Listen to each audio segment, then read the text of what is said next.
ആകാശവാണി കവരത്തി. ഫെൺഫൂരിഷ. നമസ്കാരം പ്രിയ ശ്രോതാക്കളെ, ഫെൺഫൂരിഷയിലേക്ക് ഏവർക്കും സ്വാഗതം. ഇന്ന് ഓഗസ്റ്റ് 15. ഏവർക്കും സ്വാതന്ത്ര്യദിനാശംസകൾ നേരുന്നു. സ്വാതന്ത്ര്യത്തിൻ്റെ 80ാം വാർഷികത്തിലേക്ക് രാജ്യം മുന്നേറുന്ന ഈ അഭിമാന നിമിഷത്തിൽ സ്വാതന്ത്ര്യം നമുക്ക് നൽകിയ അവകാശങ്ങളോടൊപ്പം അതിൻ്റെ ഉത്തരവാദിത്വവും ഓർമ്മിക്കേണ്ടതുണ്ട്. നമ്മുടെ രാജ്യത്തിൻ്റെ ഭാവി രൂപപ്പെടുത്തുന്നതിൽ യുവതലമുറയ്ക്കുള്ള പങ്ക് വളരെ വലുതാണ്.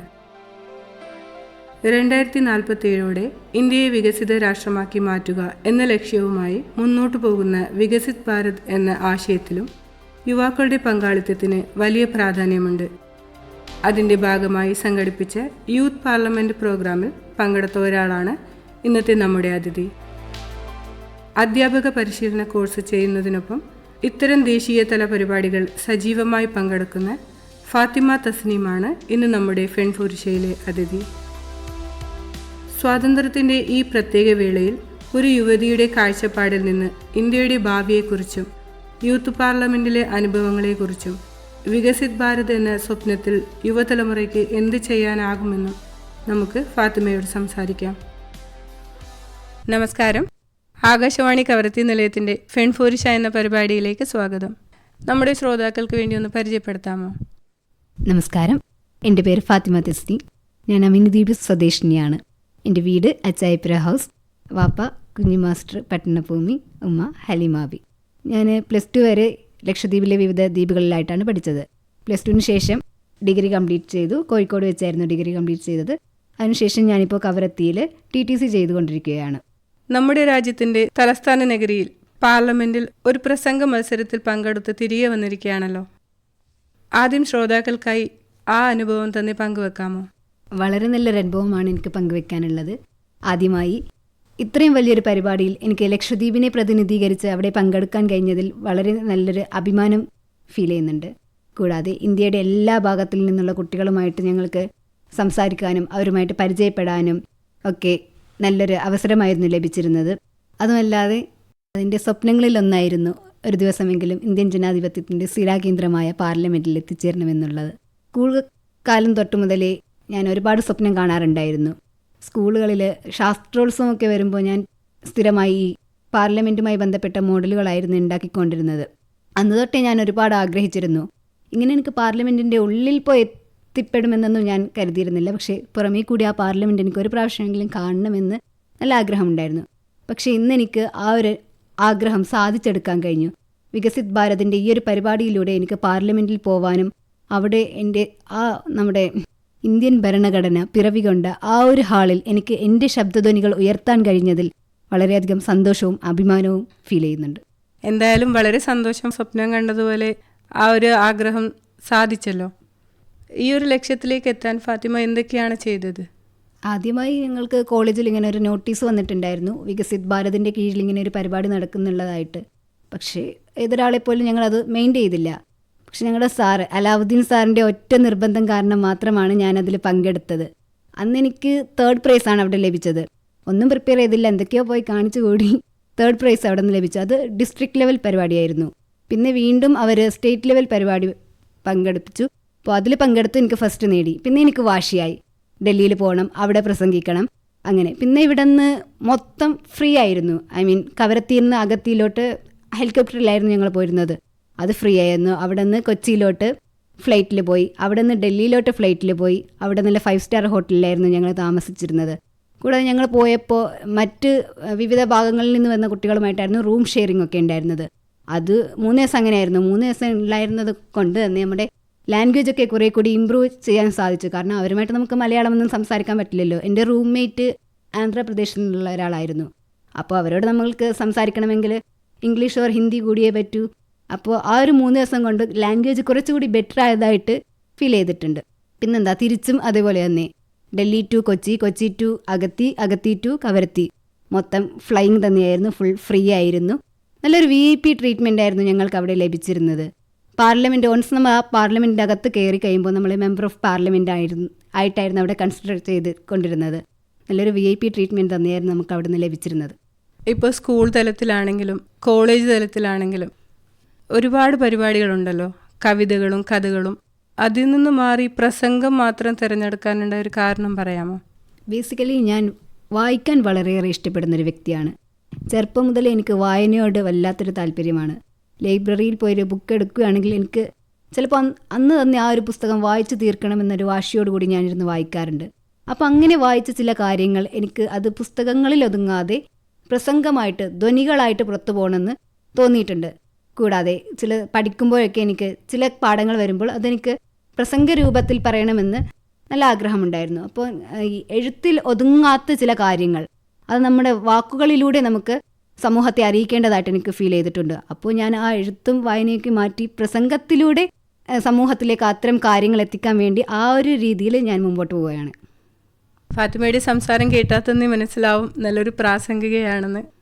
ഫാത്തിമ ഇപ്പോൾ പറഞ്ഞല്ലോ വായന ഇഷ്ടമാണെന്ന്. വായനയിലൂടെയാണ് ഇങ്ങനെ ഒരു പ്രാസംഗികയായി മാറിയത് അല്ലേ? അപ്പോൾ ഇന്നത്തെ യുവതലമുറ അവരുടെ ഈ വായനയോടുള്ള സമീപനം എങ്ങനെയാണെന്നാണ് ഫാത്തിമ നോക്കിക്കാണുന്നത്? ഞങ്ങളുടെ ഈ ജനറേഷനെ പൊതുവെ സമൂഹം കാണുന്നത് വായനയോട് താല്പര്യമില്ലാത്ത ഒരു ജനറേഷനായിട്ടാണ്. പക്ഷെ ഞാൻ അതിനോട് യോജിക്കുന്നില്ല. കാരണം നമുക്ക് പണ്ട് അറിവ് കിട്ടണമെങ്കിൽ നമ്മളൊരു ബുക്ക് വായിക്കണം നിർബന്ധമായിരുന്നു. കാരണം നമുക്ക് വേറെ വഴികൾ ഉണ്ടായിരുന്നില്ല. ലൈബ്രറിയിൽ പോയി ആ പർട്ടിക്കുലർ വിഷയവുമായി ബന്ധപ്പെട്ടുള്ള ബുക്ക് തിരഞ്ഞെടുത്ത് വായിച്ചാൽ മാത്രമേ നമുക്ക് ആ ഒരു വിഷയത്തെക്കുറിച്ചുള്ള അറിവുകൾ കൂടുതൽ കിട്ടുകയുള്ളൂ. പക്ഷെ ഇന്ന് നമ്മുടെ സമൂഹം അങ്ങനെയല്ല, നമ്മുടെ ജീവിതം അങ്ങനെയല്ല. ഇന്ന് നമുക്ക് എല്ലാ അറിവുകളും നമ്മുടെ ഒരു വിരൽത്തുമ്പിലുണ്ട്. നമ്മളൊന്ന് ടച്ച് ചെയ്യുമ്പോഴേക്കും നമുക്ക് ആയിരക്കണക്കിന് വിവരങ്ങൾ നമ്മുടെ മുമ്പിലെത്താറുണ്ട്. അപ്പോൾ പുസ്തകം വായിച്ചാൽ മാത്രമാണ് വിവരം കിട്ടുക എന്നുള്ളത് ഒരു തെറ്റായ ധാരണയായിട്ടാണ് എനിക്ക് ഫീൽ ചെയ്തിട്ടുള്ളത്. പിന്നെ ഈ വായനയോടുള്ള സമീപനം ഒട്ടും കുറഞ്ഞിട്ടില്ലെന്ന് തന്നെ എനിക്ക് പറയാനുള്ളൂ. കാരണം ഞാനിപ്പോൾ ഈ യൂത്ത് പാർലമെൻറ്റിന് പങ്കെടുത്ത് ഡൽഹിയിൽ പോയപ്പോൾ അവിടെ നമ്മുടെ ഇന്ത്യയുടെ വിവിധ ഭാഗങ്ങളിൽ നിന്നുള്ള കുട്ടികൾ അവിടെ ഉണ്ടായിരുന്നുള്ളൂ. അപ്പോഴാണ് ഞാൻ റിയലൈസ് ചെയ്യുന്നത് ഇത്രത്തോളം ടാലൻസും ഇത്രത്തോളം കഴിവുകളുള്ള കുട്ടികളാണ് നമ്മുടെ ഈ ഇന്ത്യയിലുള്ളത്. ഈ യൂത്ത്, ഈ ജനറേഷൻ, നമ്മൾ വായനയോട് അധികം താല്പര്യമില്ലാത്ത ഈ ഒരു ജനറേഷൻ എന്ന് പറയുന്ന ഈ ജനറേഷനിലെ കുട്ടികൾ എത്രത്തോളം മികവുറ്റ കുട്ടികളാണെന്ന് ഞാൻ അവിടെ പോയപ്പോഴാണ് മനസ്സിലാക്കുന്നത്. അത് അപേക്ഷിച്ച് നമ്മുടെ ഇവിടത്തെ കുട്ടികളും ആ ഒരു അത്തരം ലെവലിലേക്ക് ഉയർന്നു വരണമെന്നാണ് ഞാൻ ആഗ്രഹിക്കുന്നത്. ലക്ഷദ്വീപിൽ നിന്ന് ഒരുപാട് കുട്ടികളുണ്ടായിരുന്നോ? ലക്ഷദ്വീപിൽ നിന്ന് 3 കുട്ടികളായിരുന്നു ഉണ്ടായിരുന്നത്. ഞാനും നേഴ്സിംഗ് കോളേജിലെ ഒരു കുട്ടിയും ഡയറ്റിൽ പഠിക്കുന്ന വേറൊരു കുട്ടിയും, 3 പേരായിരുന്നു. ഫാത്തിമ ഇപ്പോൾ ചെയ്തുകൊണ്ടിരിക്കുന്നത് TTC ആണല്ലോ. ഈ ഒരു മേഖലയിലേക്ക് വരാനുണ്ടായൊരു കാരണം പറയാമോ?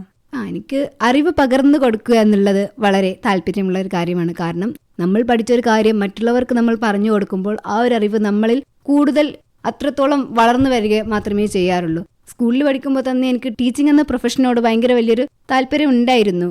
ഞാൻ ക്ലാസ്സിലിരിക്കുമ്പോൾ അധികം ടൈമും ടീച്ചേഴ്സ് എങ്ങനെയാണ് പഠിപ്പിക്കുന്നത്, ആ ഒരു കാര്യം കുട്ടികളിലേക്ക് എങ്ങനെയാണ് എത്തിക്കുന്നതെന്നൊക്കെ എപ്പോഴും നോക്കി മനസ്സിലാക്കി വെക്കുകയായിരുന്നു. കൂടാതെ സ്കൂളിൽ തന്നെ സ്റ്റുഡൻറ്റ് ടീച്ചിങ് എന്ന പ്രോഗ്രാം വരുമ്പോൾ ഞാൻ അതിലൊക്കെ നന്നായിട്ട് പാർട്ടിസിപ്പേറ്റ് ചെയ്യും. അത്രയും ആഗ്രഹമായിരുന്നു. കാരണം ഞാനെന്ന് പറയുന്ന ഈ ഒരു വ്യക്തിയിലൂടെ അടുത്ത തലമുറകളിലേക്ക് അറിവുകൾ പകർന്നു നൽകി, ഞാൻ പകർന്നു നൽകിയ ആ ഒരു അറിവുകൾ വെച്ച് അവർ വളർന്നു വരുന്നത് കാണുമ്പോൾ നമുക്കൊരു എൻ്റെ ലൈഫിന് എനിക്കൊരു കംപ്ലീഷൻ അല്ലെങ്കിൽ ഒരു സാറ്റിസ്ഫാക്ഷൻ ഫീൽ ചെയ്യും. അതൊക്കെ കൊണ്ട് തന്നെയാണ് ഞാൻ ഈ ടീച്ചിങ് ഫീൽഡിലോട്ട് ഇറങ്ങിയത്. ഒരു സമൂഹത്തെ ഞാൻ എന്ന വ്യക്തിയിലൂടെ എനിക്ക് വാർത്തെടുക്കാൻ കഴിയും എന്ന വിശ്വാസം കൊണ്ടാണ് ഞാൻ ഈ ഒരു ഫീൽഡിൽ എത്തിയിരിക്കുന്നത്. നല്ലൊരു ചിന്തയാണ് ഫാത്തിമ ഇപ്പോൾ പങ്കുവെച്ചത്. ഇന്ന് സ്വാതന്ത്ര്യ ദിനമാണ്. വികസിത് ഭാരതിൻ്റെ താഴെ വരുന്ന യൂത്ത് പാർലമെൻറ്റ് പ്രോഗ്രാമിൽ പങ്കെടുത്ത ഒരു വ്യക്തി എന്ന നിലയിൽ എന്താണ് പറയാനുള്ളത്? സ്വാതന്ത്ര്യം എന്നത് ഒരു മനുഷ്യൻ്റെ മൗലികാവകാശങ്ങളിൽപ്പെട്ട ഒന്നായിട്ടാണ് ഞാൻ കണക്കാക്കുന്നത്. കാരണം സ്വാതന്ത്ര്യമില്ലെങ്കിൽ നമുക്ക് അവിടെ ഒരു ജീവിതമേ ഇല്ല. നമ്മുടെ ശബ്ദം ഉയരേണ്ട സ്ഥലങ്ങളിൽ ശബ്ദം ഉയരുക തന്നെ വേണം. പക്ഷേ ഇന്ന് പലരും നമ്മുടെ ഉത്തരവാദിത്തങ്ങളിൽ നിന്ന് അല്ലെങ്കിൽ നമ്മുടെ ആവശ്യങ്ങളിൽ നിന്ന് ഒന്നിനോടും പ്രതികരിക്കാതെ അതിൽ നിന്നെല്ലാം ഒളിച്ചോടിക്കൊണ്ടിരിക്കുന്ന ഒരവസ്ഥയാണ് കണ്ടുകൊണ്ടിരിക്കുന്നത്. ഞാനിപ്പോൾ ഈ ഒരു പരിപാടിയിൽ പങ്കെടുത്തപ്പോൾ തന്നെ ഞാൻ ശ്രദ്ധിച്ചൊരു കാര്യമുണ്ട്. 3 ലെവൽ പരിപാടി ഉണ്ടായിരുന്നു. District, state and national. National level 101 കുട്ടികളായിരുന്നു പങ്കെടുക്കാൻ എത്തിയിരുന്നത്. അപ്പോൾ സ്റ്റേറ്റ് ലെവൽ ഞാൻ നോക്കിയപ്പോൾ 42,000-ഓളം കുട്ടികൾ പങ്കെടുത്തിട്ടാണ് അതിൽ നിന്ന് സെലക്ട് ആയിട്ടുള്ള 101 പേരാണ് അവിടെ പാർലമെന്റിൽ എത്തിയിരിക്കുന്നത്. ഓക്കെ, നമ്മുടെ ലക്ഷദ്വീപിൽ ഓൾറെഡി പോപ്പുലേഷൻ വളരെയധികം കുറവാണ്. എന്നിരുന്നാലും മറ്റ് സ്ഥലങ്ങളെ അപേക്ഷിച്ച് ഏറ്റവും കൂടുതൽ പാർട്ടിസിപ്പൻസ് ഇല്ലാതെ പോയത് നമ്മുടെ ലക്ഷദ്വീപിൽ നിന്നാണ്. കുറച്ച് പേരോട് മാത്രം പാർട്ടിസിപ്പേറ്റ് ചെയ്തിട്ടാണ് ഞങ്ങൾ ഡൽഹി വരെ എത്തിയത്. പക്ഷേ ഇന്ത്യയുടെ മറ്റ് പല ഭാഗങ്ങളിൽ നിന്ന് വന്ന കുട്ടികൾ അത്രത്തോളം കുട്ടികളോട് മത്സരിച്ചിട്ടാണ് അവിടെ എത്തിയിരിക്കുന്നത്. അപ്പോൾ നമ്മുടെ ഈ ലക്ഷദ്വീപിലെ കുട്ടികൾ, എൻ്റെ ഈ ശബ്ദം കേൾക്കുന്ന ഓരോ കുട്ടികളും അടുത്ത ഇത്തരം പരിപാടികൾ വരുമ്പോൾ, ഇത്തരം ഓപ്പർച്യൂണിറ്റീസുകൾ കിട്ടുമ്പോൾ നമ്മൾ അതിനെ പിന്തുടർന്നു പോകണം. നമ്മുടെ ശബ്ദം ഉയർത്തേണ്ട സ്ഥലങ്ങളിൽ നമ്മൾ പോയി ശബ്ദം ഉയർത്തണം. ഒരു ചാൻസ് നമ്മളെ ഇങ്ങോട്ട് തേടി വരില്ല, നമ്മൾ അങ്ങോട്ട് പോയി അതിനെ ഗ്രാബ് ചെയ്തെടുക്കണം. അപ്പോൾ ഇനി വരുന്ന ഇത്തരം പരിപാടികളിൽ ലക്ഷദ്വീപിലെ ഓരോ വിദ്യാർത്ഥികളും ഓരോ യൂത്തും ഇത്തരം പരിപാടികളിൽ മുന്നിട്ടിറങ്ങണമെന്നും അതിനോട് കൂറു പുലർത്തണമെന്നും ഞാൻ ആഗ്രഹിക്കുന്നു, അഭ്യർത്ഥിക്കുന്നു. നമ്മുടെ ഇന്ത്യക്ക് സ്വാതന്ത്ര്യം കിട്ടിയത് എങ്ങനെയാ? ബ്രിട്ടീഷ് ഭരണത്തിന്റെ കീഴിലായിരുന്നല്ലോ നമ്മുടെ ഇന്ത്യ അകപ്പെട്ടിരുന്നത്. അപ്പോൾ നമ്മുടെ പൂർവികർ, മഹാന്മാരായിട്ടുള്ള നമ്മുടെ നേതാക്കൾ നിരന്തരം അവരോട് ഫൈറ്റ് ചെയ്തും നമ്മുടെ ആവശ്യങ്ങൾക്ക് വേണ്ടി ശബ്ദമുയർത്തിയിട്ടുമാണ് നമുക്ക് സ്വാതന്ത്ര്യം കിട്ടിയത്. അപ്പോൾ നാം ഇന്ന് ജീവിക്കുന്ന ഈ ഒരു സമൂഹത്തിൽ നമ്മുടെ പല അവകാശങ്ങളും തച്ചുടക്കപ്പെടുന്നതാണ് നമ്മൾ കണ്ടുകൊണ്ടിരിക്കുന്നത്. അപ്പോൾ നമ്മുടെ അവകാശങ്ങൾ നേടാൻ നമ്മൾ നമ്മുടെ ശബ്ദം ഉയർത്തുക തന്നെ വേണം. അപ്പോൾ ഇതുവരെ ഫാത്തിമയുടെ നല്ല അനുഭവങ്ങളും കാഴ്ചപ്പാടുകളും പങ്കുവച്ചതിന് ഒരുപാട് നന്ദി അറിയിക്കുന്നു. ഇനിയും ഒരുപാട് ഉയരങ്ങളിൽ എത്തട്ടെ. പ്രസംഗത്തിൻ്റെ കാര്യത്തിലായാലും പഠിപ്പിൻ്റെ കാര്യത്തിലായാലും ഒരുപാട് ഉയരങ്ങളിൽ എത്തട്ടെ എന്ന് ആശംസിക്കുന്നു. നമസ്കാരം. Thank you. ശ്രോതാക്കൾ ഇതുവരെ കേട്ടത് ഫെൺ ഫൂരിഷ. ഇന്ന് നമ്മളോടൊപ്പം ഉണ്ടായിരുന്ന അതിഥി അമിനി ദ്വീപ് സ്വദേശിനിയായ ഫാത്തിമ തസ്നീം. ഈ പരിപാടി തയ്യാറാക്കിയത് ബി സമിയ, സലാഹിയ മൻസിൽ.